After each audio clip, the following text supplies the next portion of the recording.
Good morning, kindergarten. I'm going to read your story this morning with the permission of Scholastic Books.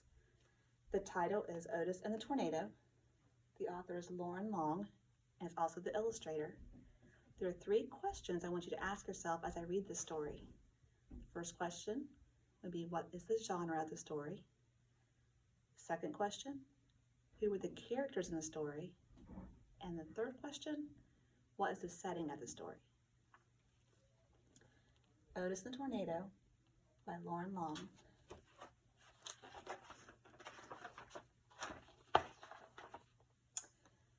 Life was calm on the farm, where the friendly little tractor named Otis lived. It was summer, the sun shined bright, the birds chirped, and after all the work was done, Otis and his friends, the little calf, liked to play.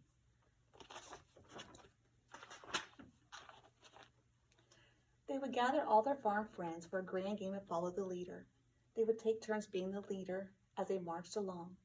Otis would go first, puff, puff, pelly, chuff, followed by the little calf, who would bound ahead, bawling all the while. Soon the horse would trot to the lead with a neigh, neigh, as his hooves clippity-clip-clopped. Finally, the ducks would waddle into the front with a chorus of quack, quack, quack, quack. They all followed the leader, up by the apple tree, around the barn, down the rolling hill, past Mud Pond, beyond the cornfield, across the meadow, and along the banks of the Mud Creek. What a fun crowd they were. Everyone was so friendly, except the bull. The bull was nobody's friend. When he was not in his pen, he was kept in a pasture all by himself.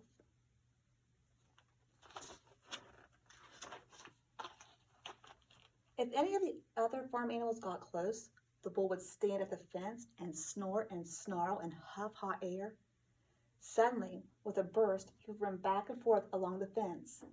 Then he would stop and glare at them, like a statue, never moving a muscle except to the flare of his nostrils. The bull did not like anyone, and everyone was afraid of him. Once, Otis tried to make friends with the bull. He took him a shiny red apple from the apple tree and invited him to play. But the bull snorted and snarled and glared at Otis. Then he stomped his hooves in the dirt and charged. The bull slammed into the fence just inches away from where Otis stood. From that day on, Otis stayed clear of the bull altogether. One day, the farm skies began to swirl and turn dark. The winds blew and the rain came down. The animals in the barn grew restless and jittery. The skies tumbled and turned and tumbled. Otis didn't mind the rain. There was something different about this storm that he could feel deep down to his pipes. All at once the wind stopped blowing, not even a breeze, and the rain disappeared. The sky turned a strange shade of green, and the farm fell completely still. The only sound Otis heard as he puffed toward the barn was the farmer shouting in the distance, "It's coming fast! Get down in the cellar!" The farmer was in such a hurry that he had no time for the animals. What was all the fuss about? Otis wondered. Then he turned and saw something that rattled his frame and shook his fenders. A tornado.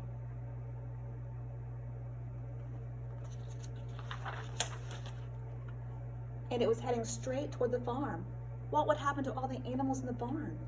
Otis sprung into action. He nudged the latch of the little calf's stall until the door swung open. Next, Otis freed the pig and the sheep. The winds howled closer. He stretched to unlatch the horse and the cow's doors at the same time. Click, clack, the animals were free.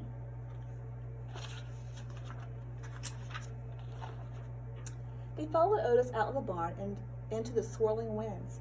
They followed him down the rolling hill, past Mud Pond, beyond the cornfield, across the meadow, over the bank, and down into Mud Creek. Tucked down at the lowest part of the farm, Otis, the little calf, and all of their farm friends felt safe. Otis sighed with relief. Now they just had to huddle together and wait out.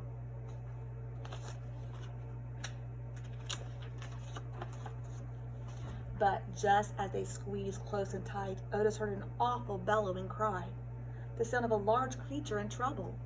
The bull! He was locked in his pen. From the safety of Mud Creek, Otis saw the tornado speeding in the terrified animal's direction.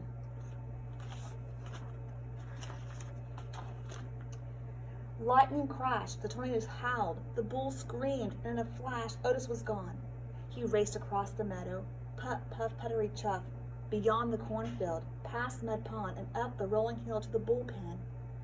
Otis found the bull tucked under the shed, shaking in fear.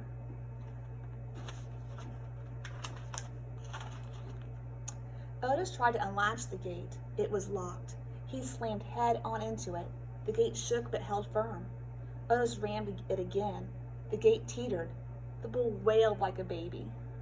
Otis spun around, threw himself in reverse, revved his engine, and charged backward into the gate. Crash! The gate shattered into pieces. Otis shook himself off, gave the bull a friendly chuff, and peeled out.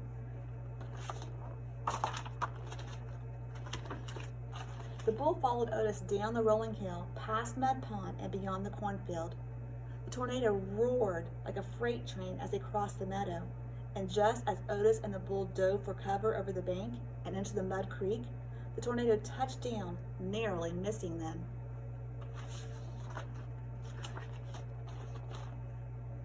Otis, the little calf, the bull, and all the farm friends ducked their heads and closed their eyes.